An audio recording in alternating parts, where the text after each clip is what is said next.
Hello, my wonderful virtual friends. I hope you guys are doing awesome.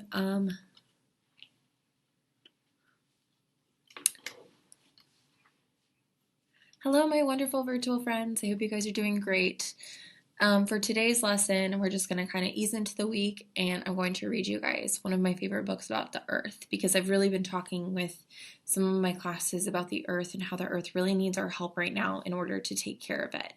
And I am sorry that we're not doing Zooms anymore because I really do miss interacting with you guys and being able to get a lot of your discussion questions.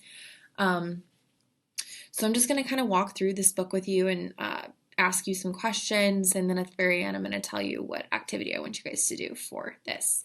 So this book is called Here We Are. And there's some notes for living on planet Earth. It's by Oliver Jeffers, and he wrote this for his son.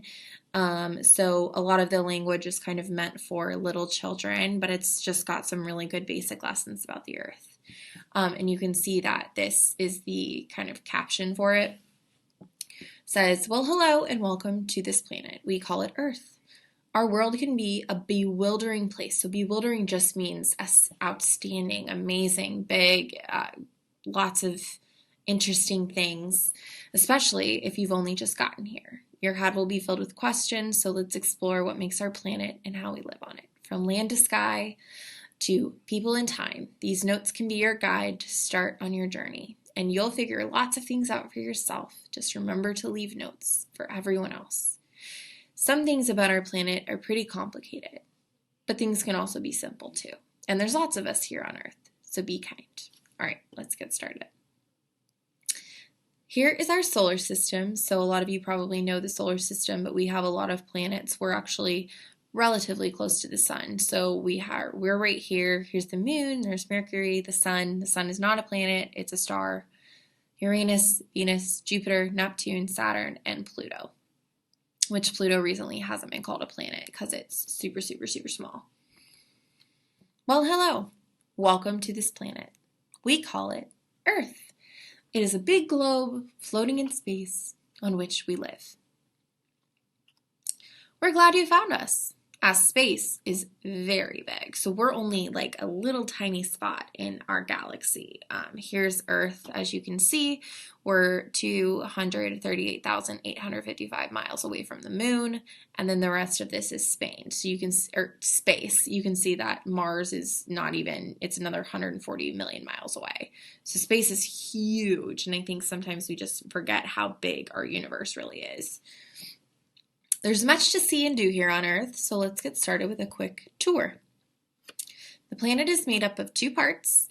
There's the land and then there's the sea. So our world is actually about 70% water, so it's a lot more water than land.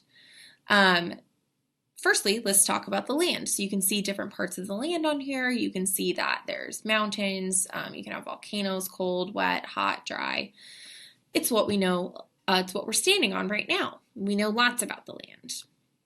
Then there's the sea, which is full of wonderful things. And the crazy thing is we really don't know that much about the ocean because the ocean is super, super, super deep and we haven't even explored all of it.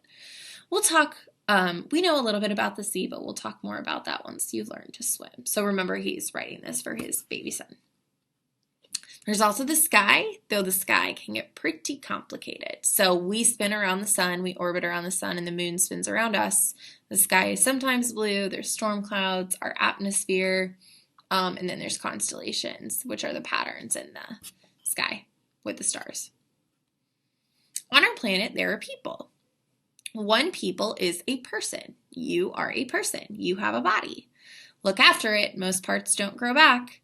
But our nails and our hair grows back. And then when we get like a scratch or something on our skin is really, really powerful and it'll kind of heal back.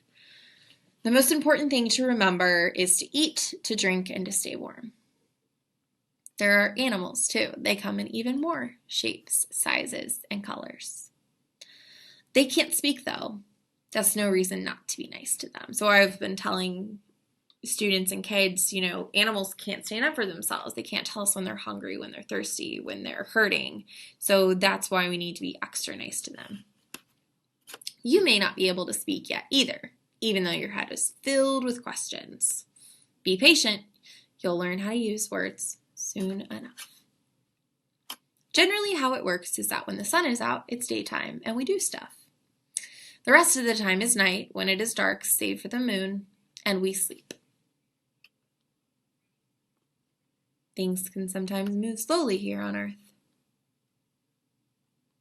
More often, though, they move quickly, so use your time well.